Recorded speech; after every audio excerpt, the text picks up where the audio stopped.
My friends, welcome back to Camtaso Park. In the last episode, I introduced the park and its concept to you all by making Jawsome, a B&M Surf Coaster themed to Bodhi the surfing shark. Well, this was only half of the area. Now we have to complete it, and by we have to, I obviously mean that I've already done it for you. Let's take a closer look at the additions that now make Bodhi's Bay a complete area. The tiny plaza before the entrance of our surf coaster seemed very empty, as you can see here, so I decided to add a few things to it. The first addition was Shark Bites, a hot dog truck placed right in front of the entrance just in case you need to get in line and eat at the same time. Of course, in-game guests don't do that. In fact, at the moment, they don't even want to queue at all when there's at least 1 minute of queue time. Does anyone else have that issue? Well, if you do, join my Discord server. I just created a forum that aims to be a database for all of the issues that our members report in the game so that we can get them fixed by Frontier together. Anyway, back to the park.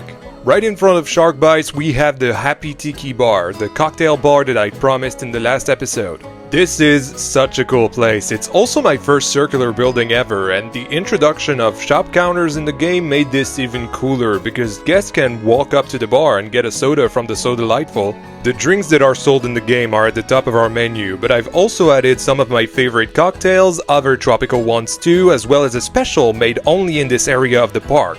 Bodhi's Jawsome. This is a cocktail made out of white rum, blue curacao, a hint of ginger beer, shake these three together, then on top of that add a dash of strawberry liquor, then finish the drink with a surfboard-shaped souvenir straw, and voila! One Bodhi's Jawsome just for you. Enjoy your drink.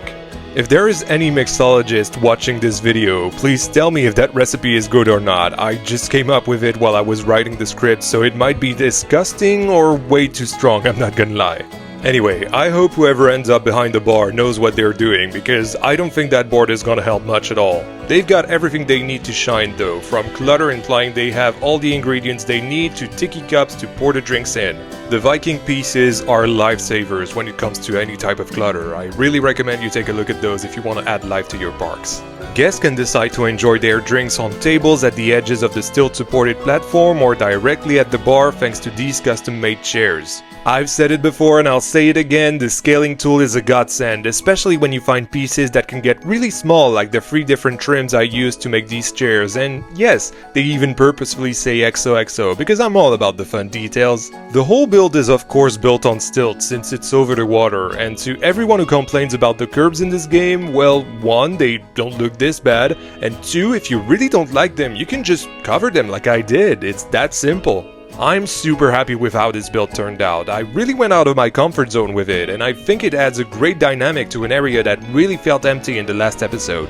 On top of that, it gives a great view of the entire area thanks to its open nature, and yes, you can see everything I've added to this area that we still need to check out, so let's get one for the road and get moving, shall we? First of all, I realized that the center of this area looked empty, so I created this kinetic fountain using the custom animatronic feature with a tiki statue that gets filled with water from the top of its head and spills it back down as it spins around. And behind that fountain, well, would you look at that, it's our first flat ride, and not any flat ride, because this is the Tiny Eye, the unthemed version of the old game's whirly rig, and I had a blast experimenting with theming my first flat ride. Granted, on console, we have a big issue with multi-select that prevents us from using it in building groups or attached scenery mode on flat rides, coaster cars, and custom animatronics. That's why I didn't want to add too many details. Add to that the fact that we get thrown out of the attached scenery mode when we simply want to move an object, but the mirror and twin tools are huge time savers despite those issues. Our Tiny Eye is named Hatchlings because it's themed to baby turtles. I know, it's such a cute concept, isn't it? I just thought the cabins looked like the shell of the turtle sign I placed in the middle of the ride, so turning them into the bigger turtles hatchlings was an obvious choice. Behind the flat ride, I also created a 2D tropical background to honor the whirly rig with water jets and a shallow water feature using the water shapes once again, and thanks to scaling, I could finally appropriately theme the operator booth of a flat ride while keeping its shape. Did I tell you scaling was a game changer yet? Oh, and how could I forget, I also made a low platform to help guests get on the ride, even though they'll probably ignore that once I open the ride at the end of the series. I finally found a way to do cattle pens with this queue line too. It's a little fiddly and very imperfect for this first attempt as I couldn't edit the path correctly since it was too close to a regular path, but the cattle pens are now a possibility. Once we come out of the exit, we have two choices. One brings us to another area of the park that is not done yet. It's called Outpost R33F, otherwise known as Outpost Reef, which is going to be the last area we build towards the end of the series. This one will obviously be themed to Sandy Reef, the diver character. And on the other side, we have the rest of the Polynesian area ready to be explored along the beach. We already had a tiny gift shop at the exit of Jossum that sells bamboo hats to our guests, but I wanted to have a bigger gift shop that was centralized in Bodhi's Bay, especially because I've come to learn that guests crave for souvenirs in this game. That new gift shop is named Craptastic. What? You thought I was done with terrible puns? This is a place where everything is a treasure.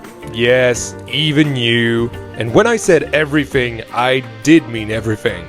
They're selling surfboards, posters, beach balls, magnets, towels, flower lights, and this little animated sculpture of turtles swimming upwards, which was a happy coincidence after I created hatchlings. This is another shop where I made good use of the new counters, even creating a premium statue titled Surfing on Creativity to place on the counter if guests really want to immortalize their time at Camtaso Park. Shipment is included, of course. Craptastic is a really nice addition to the area. It really has that beachside shop vibe with random items here and there that can really be anything thanks to the scaling tool. Plus, that name was just a big excuse to use this cute crab on top of the shop. Next to the gift shop, we also have the first access to the staff area. I didn't want to work too much on the backstages yet because they're going to be at the heart of our park, so I really needed other areas to know how I'll link them all up, but I definitely intend to work on those in the future. Next door, we've got our toilets for Bodhi's Bay. I wanted those to be gender-neutral custom toilets because we're gonna have so many areas in the end that it's gonna be very interesting to have different themes for our toilets. And yes, that is a sentence I said. Are you trying to say that I'm wrong for being a theme park toilet enthusiast? Nothing's wrong with that. I mean, come on, it helps us to come up with beautiful stalls, each equipped with their own toilet paper rolls and toilets, and we also have custom sinks and hand dryers. And you know what I'm about to say once again, don't you? Of course you do, so let's all say it together now.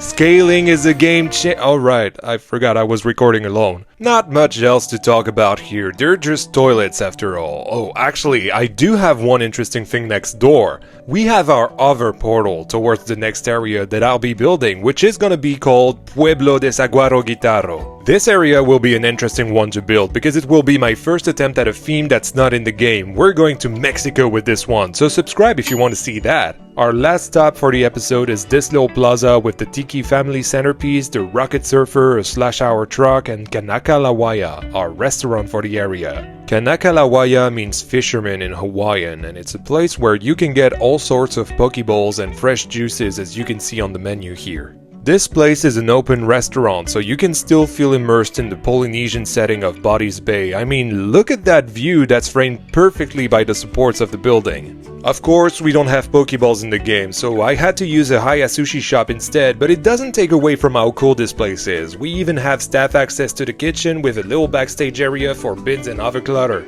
And voila! Bodhi's Bay is officially finished and I love this area. It was really the thing that made me familiar with this new game, its mechanics, its current issues and its pieces. Now that I feel comfortable with everything, I think I'm ready to move on to more complex builds in other areas. But for now, since our first area has changed so much since our last episode, why don't we take another ride on Jossum to end this episode?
Thank you so much for watching the second episode of Camtaso Park. If you had a good time, be sure to gently tap the like button and to subscribe because there's still a lot to do in this park and I'm so excited for what comes next. What drink would you like to try at the Happy Tiki Bar? Let me know in the comments or in my Discord server, the Yan HQ, by joining it with the link in the description. Channel supporters got to see a ton of progress pictures and watch this episode in early access 2 days before it released, so consider joining. I would like to welcome Glapix to this premium package. Thank you so much for taking this extra step in supporting my work. Also remember that if you join, your name will not only appear at the end of my videos like the legends you see on your screen right now, but will also be featured on a monument in the park if you're still a member by the end of the series. Thank you all so much for watching. This has been Yan and I'll see you in the next episode of Camtaso Park.